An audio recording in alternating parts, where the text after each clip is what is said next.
జలుబు తలనొప్పికి ఉపశమనం అమృతధార.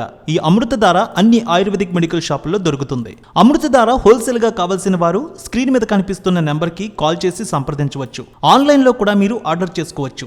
సంక్రాంతికి ఈసారి బరిలోకి దిగిన సినిమాలన్నీ సైలెంట్ అయిపోయాయి. కానీ హనుమాన్ సినిమా మాత్రం ఇప్పటికీ థియేటర్లో హౌస్ఫుల్ గా రన్ అవుతోంది.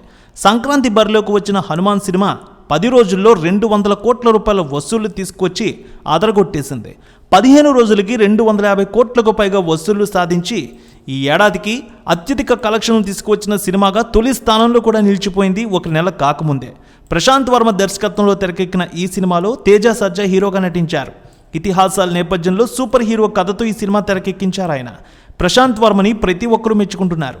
ప్రశాంత్ వర్మ హనుమంతుడి నేపథ్యంలో ఈ సినిమాను అద్భుతంగా తెరపై చూపించారు. ఈ సినిమా చిన్న సినిమాగా వచ్చి సంచలన విజయాన్ని నమోదు చేసింది. జనవరి 12న విడుదలై ఈ సినిమా రికార్డు స్థాయి కలెక్షన్లు సాధించింది. ఓ సామాన్యుడికి స్పెషల్ పవర్స్ వచ్చి సూపర్ హీరోలా ఎలా మారాడు, ఆ పవర్స్తో జనాలను ఎలా కాపాడాడు అన్నదే ఈ సినిమాలో అద్భుతంగా చూపించారు ప్రశాంత్ వర్మ. ఈ సినిమా చివరిలో హనుమంతుడు రావడం సినిమాకే హైలైట్ అని చెప్పాలి. చివరి 40 నిమిషాలు ప్రేక్షకులను సీట్స్ అంచున కూర్చునేలా చేసింది. అయితే తాజాగా ఓ మహిళ హనుమాన్ సినిమా చూస్తూ విచిత్రంగా ప్రవర్తించింది. ఉన్నట్టుండి సీట్లో నుంచి లేచి అరవడం మొదలుపెట్టింది. ఆమె అలా చేయడంతో అక్కడ ఉన్న వాళ్ళందరూ షాక్కి గురయ్యారు. అయితే కొంతమంది ఆమెకు ఫిట్స్ వచ్చిందని అనుకున్నారు. మరికొందరు సినిమా చూస్తూ ఉద్వేగానికి గురైందనుకున్నారు.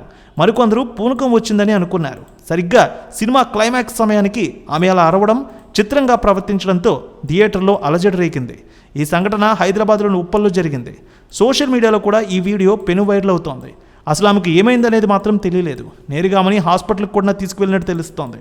ప్రశాంత్ వర్మ తీసిన ఈ సినిమా థియేటర్లో సందడి చేస్తోంది. తెలుగు రాష్ట్రాల్లోనే కాదు, ఓవర్సీస్లో కూడా సరికొత్త రికార్డు క్రియేట్ చేస్తోంది. ఇప్పటికీ ఓవర్సీస్లో 40% ఆక్యుపెన్సీ కనిపిస్తోంది. నైజాంలో 52% ఆక్యుపెన్సీ కనిపిస్తోంది. ఇటు 2 తెలుగు రాష్ట్రాల్లో కూడా అద్భుతమైన రెస్పాన్స్తో దూసుకుపోతోంది. హనుమాన్ సినిమా 300 కోట్ల క్లబ్లోకి కూడా మరో 2 రోజుల్లో చేరుకునే అవకాశం కూడా ఉంది.